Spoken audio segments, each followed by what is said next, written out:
Hey everybody, Shane here, Shoebox Legends. Thanks for joining me for another episode here on the channel. In today's video, we are going to tell the story, or I'm going to tell the story of how I ended up buying a bunch of cards over the last couple months that are from a brand that I don't like, typically. Which, it sounds a little crazy or odd, but I'm going to get into it and explain it here. And that set is Panini Prizm Baseball. Now, before we get into the cards, I have a little stack here that we're going to go over to kind of make my point. I need to give a little bit of a backstory here. This may be review for some of you, but I'll try to keep it quick. But for many of you, maybe it's the first time you're hearing it. It's something that I wasn't aware of until recently, and it's important to the rationale behind why I've been collecting Panini Prizm. So let's get into the backstory. So what does it take to make a licensed Major League Baseball trading card like this Carlton Fisk that you see in front of you? This is from Topps Stadium Club. So in order for Topps to produce this card, they require agreements with two different external parties. First and foremost, you need an agreement with Major League Baseball in order to be able to show the team names and logos and things like that, because those are property of MLB. And then second to that, you need an agreement with the Major League Baseball Players Association in order to be able to show the player likenesses on the cards, because obviously the players themselves are not owned or licensed by Major League Baseball. So it's the Players Union that controls that aspect. So Topps, because they have agreements in place with both MLB and the MLBPA, can produce fully licensed trading cards with players that we know and uniforms and logos that we know. And those are my favorite type of cards. I know that's the case for just about every collector out there. Well, Panini, over the course of its history, with the Prizm release, they have not had a Major League Baseball license. And that's the primary reason I just haven't been into the set over the years. I could count on two hands the number of Prizm cards in my whole collection leading up to the past couple months. They look like this, and I really kept this one around just to use it as an example in this video. But here's the problem. They have an agreement, or had an agreement, with the Players Association. Thus, on this card, they're able to show Pedro Martinez and his likeness, but they lacked the agreement with Major League Baseball because Topps had an exclusive agreement on that front. So as most of us know, and this is review, I know for a lot of us, Panini can't show the logos or the team names or anything like that on their Prizm release or any other baseball release that they make for that matter. So that has been the case traditionally for Prizm going into this year. Now, this year, something happened that I'm sure in most collectors' minds makes that scenario even worse, but actually kind of worked out to be beneficial for me here. So what happened in 2023? This is the part that you may or may not be familiar with. Panini lost or had some type of a disagreement where their negotiation or their agreement that they had in place with the Players Association went south and is being contested and is no longer valid. So what does that mean? Not only can they not show the team logos and team names on the card, but they cannot show the likeness of a current Major League Baseball player on Panini cards either right now because of that Players Association agreement expiring. Well, they still want to make sets and they still want to make what money they can out of this hobby as they're, kind of stomped out, it seems like here, at least on the baseball front. So they're still going to produce their sets like Panini Select and Panini Prizm. But under these new constraints, they can't show current active players who are members of the Players Association. So what did they do with Prizm to kind of balance or get around that? The Prizm set in 2023 contains only two types of players. First and foremost, prospects who have not yet debuted and are not subject to that agreement from the Players Association. And then more interestingly, and this is where I come in over the last couple months, they included a ton of retired legends on the checklist.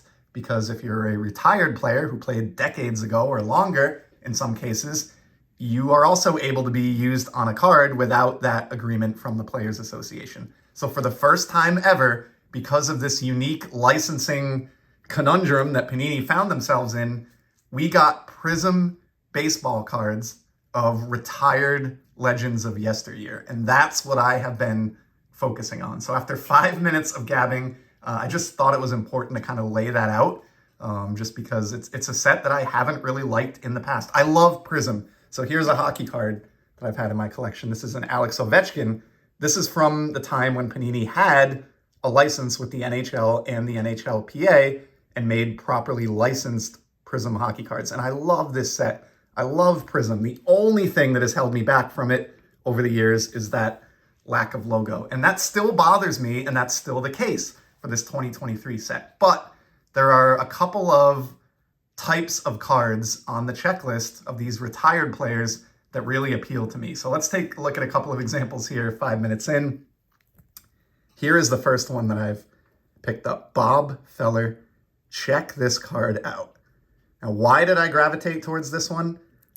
Couple of things. Even though, he was playing in an era where this normally would be denoted as a Cleveland Indians card, and it can't be, and they can't show the logo, they chose a photograph here strategically where it doesn't really matter, or it's really not noticeable that they lack that license. Even if there was a logo on Feller's jersey here, it would be hidden by his arm. If there was one on his cap, you wouldn't be able to see it here anyway. And aside from that, this image is awesome. I mean, I've seen this, I believe this image or one close to it on other cards before, but this is right up my alley.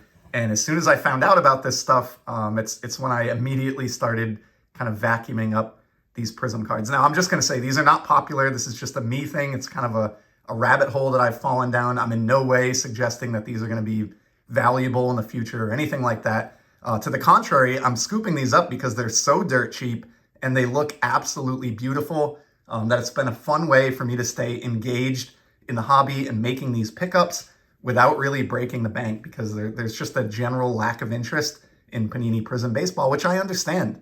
As I said, prior to 2023 here, I could count on probably my one hand the number of Prism cards that I have in the collection. But over the last couple months, I've really been expanding because this is a silver prism, or basically a refractor.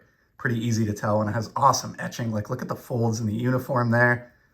Just fell in love with this. But as is always the case with Panini Prism, there are tons of different parallels. And while I know parallel fatigue is a thing and it may annoy some people, I've been picking up some others. So here's a Feller that is team color matching. And this is the Ruby Wave refractor. And when I tell you, like, the cards that you're going to see in today's video, with a couple of exceptions, which I'll call out, we're talking like pocket change in some cases, maybe 50 cents, $1. I mean, I am scooping these up so dirt cheap, and it's just been a blast. And then here's a plain red. And again, I'm trying to be a little bit selective. So like Bob Feller, I'm not going to complete the whole rainbow. There's something like 25 different parallels that are available if you count one-of-ones and very rare ones. I'm not going to drive myself nuts, but I'm going to look for opportunities like this where there's a team color match. These two Fellers, they can't say Cleveland Indians, but we all know it's the Indians, and red and blue are their colors. So I love these team color match Bob Fellers. And the standard reds here are actually numbered to 199. And let's see. So, along the lines of players who, the logo would be an issue, but the photograph kind of hides it. Here's another one. Carlton Fisk for my hometown Boston Red Sox. Look at that image. Donning the tools of ignorance, full catcher's gear. Again, this is a team color match for the Red Sox. It is serial numbered to 199 on the back, and I love the way these cards look. I'll take this one out of the penny sleeve because it may even be detracting a little bit, the sleeve, but just look at that shine. Look at the background, look at the etching. Just an awesome card. And this is a case where I can get past, it does not bother me at all that this is an unlicensed card. Now, 90% of the cards on the checklist I have no interest in. So I'm still not a Panini Prism fanboy or anything like that when it comes to baseball. I can't stand the pajama cards like that Pedro. But there are enough exceptions in this year's set that I've been kind of going nuts. And here's another one. This is one of my favorites. Check out this Pete Rose, a guy, you don't really see him in modern Topps releases very much because of his, controversial past history. But like, how great of a card is this? A selective image here, which shows just his name and uniform number. And so again, just like the Bob Feller and the Carlton Fisk, this looks no different other than missing the word Reds after Cincinnati. This could be a licensed card. And for all I know, you could easily be tricked to think this is a licensed card. And so that kind of meets my my litmus test for what I'll pick up. And this one, if you've noticed, is an atomic, or ice they're called in Panini lingo. So beautiful looking Pete Rose there. And then also I got the plain red Pete Rose, which is my absolute favorite because just look at the uniform number and the name and the etching here. Like, is this not an absolutely just gorgeous card? And I mean, I've scooped up, maybe there aren't as many out there as there was a month ago because I went a little overboard, but I've bought like maybe 4 or 5 copies of this red Pete Rose numbered to 199 on the back for like under $5 each. And these are all going to go into my shiny baseball Z folio, and there'll be more on that at the end of this episode. So stay tuned because we are going to take a quick look at a Z folio layout that I have going. And then here's a throw-in, and this is going to be a transition to the other type of card that I love from the set. And that is one where they feature dead ball era or pre-war players. And so with these cards, even if the photograph does show the front of the uniform and the front of the cap, I feel like seeing a baseball player that looks like this without logos is sort of a natural fit for pre-war. Not all the uniforms had city names or logos on them. And so for these black and white old-time players from, 100 years ago, like Hans Lobert here, I don't care that there's no logo. So I love that Panini went really far back in baseball history and included these dead ball era guys. And I've just been kind of scooping them up. So that Hans Lobert was a throw-in. But I also got this Nap Lajoie. Check this out. This is a blue ice Nap Lajoie. And again, I'm not obsessively collecting every version of these, but they're just going to look so nice laid out in a Z. And I'm really, really digging this set. It's just cool that like for $1, I can pick up a Nap Lajoie card with etching, like a modern refractor of Nap Lajoie. So I love that.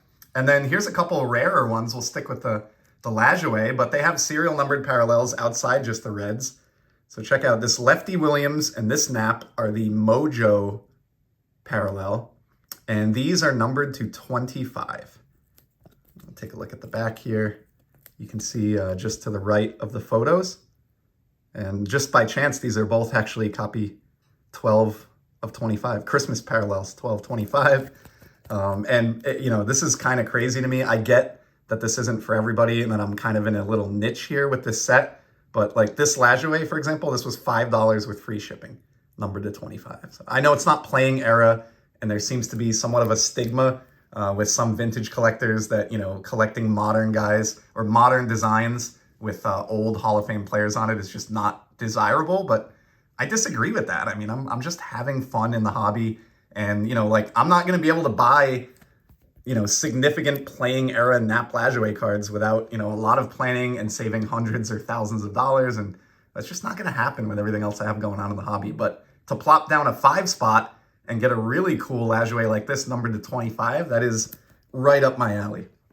And then what I really love, I have 2 more parallel types, then I'll wrap this video. I know I'm getting a little long-winded, but in a cheese box rummage recently, I pulled this one here, this Ernie Lombardi, and this is a gold. And for those that collect Prism, either in baseball or in the other sports, it's really popular in basketball and football. You'll know that the gold parallel is, pun intended, kind of the gold standard for Panini Prism. It's probably the most popular parallel in the set, just like it probably is in Topps Chrome. Panini Gold is very desirable, except that they're even more scarce. So in Topps, a lot of their Chromium Gold cards are numbered to 50, but with the Panini Prism Golds, like that Ernie Lombardi, they're numbered to just 10. And so I think that's really, really cool. So I have a couple more kind of old school black and white guys here on the Prism Gold to 10 that I want to show off. So here's a Johnny Pesky, hometown favorite of my Boston Red Sox. Of course, the Pesky pole, the right field foul pole, named after Johnny. He did everything for the organization as a player, a manager, a coach, a scout. He was involved with the organization for something insane like 60 years, or I may have that wrong, but it was many decades. Legend here in New England. And I kid you not, this Prism Gold to 10 of Johnny Pesky was $5, just like the Nap Lajoie, and I just couldn't pass it up at that price. And then here's one more gold. Check this out, Chief Myers. And I mean, this is an example of why I absolutely have just kind of fallen deep down the rabbit hole in this set. I love this guy. I've read about him in a couple of books. He was, of course, most famous for being Christy Mathewson's dedicated catcher. for many years, but a really fascinating guy in his own right. And I've even heard audio interviews that he's done about his time playing in the dead ball era. And I love the image. I love everything about this card. The crowd in the background, just awesome. And again, this one is a little bit more, but where I'm finding these golds like this of these significant old-time players numbered to 10 or less, if I can get them for under $20, like this Chief Myers was, I think, maybe $12 or $14, something like that. I mean, that's just really, really cool to me. And it's hard to have much more fun in the hobby than that at that price point, in my opinion. So the last parallel that I'm going to show, this is a really tough one. They're not numbered, but they are brutal to find. Just very, very scarce. And I've only picked up 2 to date. I have them both to show. And it's a giraffe parallel. So Panini sometimes does these like animal print parallels. They're kind of known for that. And I just thought this was wild. Like, a giraffe has nothing to do with baseball at all. It's just totally pointless and silly. But they are exceedingly difficult to pull. I think they're like 1 per case, or one site I read seemed to indicate they were 1 per retail case or something, but they're tough. And so the reason I bought this Jim Bunning, quite honestly, aside from the card that I'm going to show in a minute, it was the only other Hall of Famer that had a giraffe parallel available on eBay at any price point, period. And this is a 300 card checklist. I think there's maybe 100 Hall of Famers and old-time players, or maybe it's 50-50. And there was just this one left on eBay after I bought the one that we're going to look at in a minute. And I got it on a best offer for, I think, $10. So really cool Jim Bunning there. And then the final card, we're going to bring it around full circle. The first one that I showed off was this Bob Feller, because I fell in love with the image. And wouldn't you know it, about 2 months into my monitoring and my saved searches and my watching this set, found the giraffe parallel of the Bob Feller. And what I love about this one too, it's maybe a little bit of a stretch, but he's really elongating himself in this photo to where he almost looks giraffe-like, or, you know, super tall, with his foot extending into the top of the frame there. So pretty awesome, kind of sneaky good Bob Feller card there.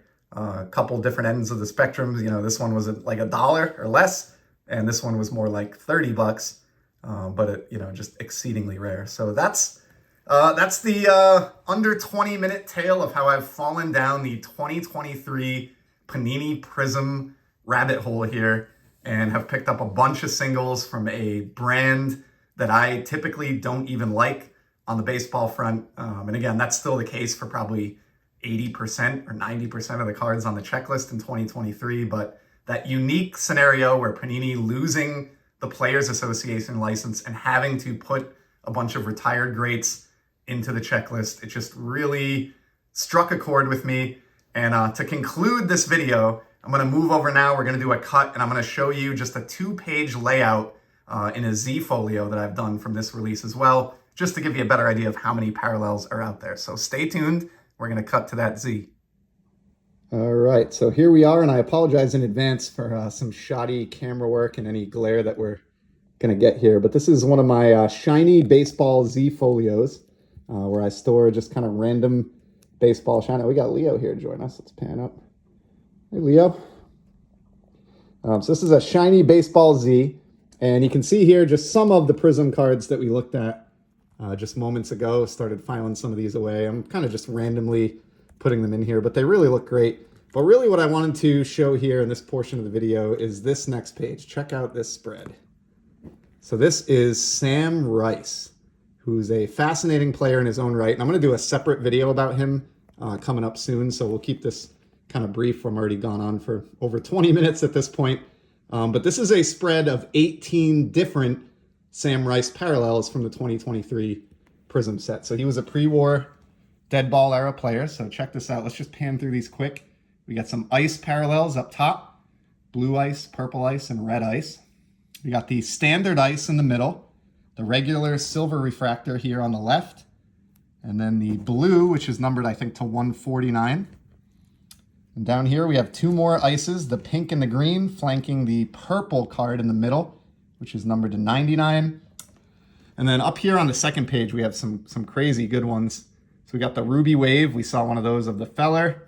This one in the middle here is the Gold Shimmer, and that is numbered to 10. And then on the right, we have the Green Scope, which is numbered to 75. Middle section here, we have the red to 199. We saw a few of those in the other segment. The gold numbered to 10.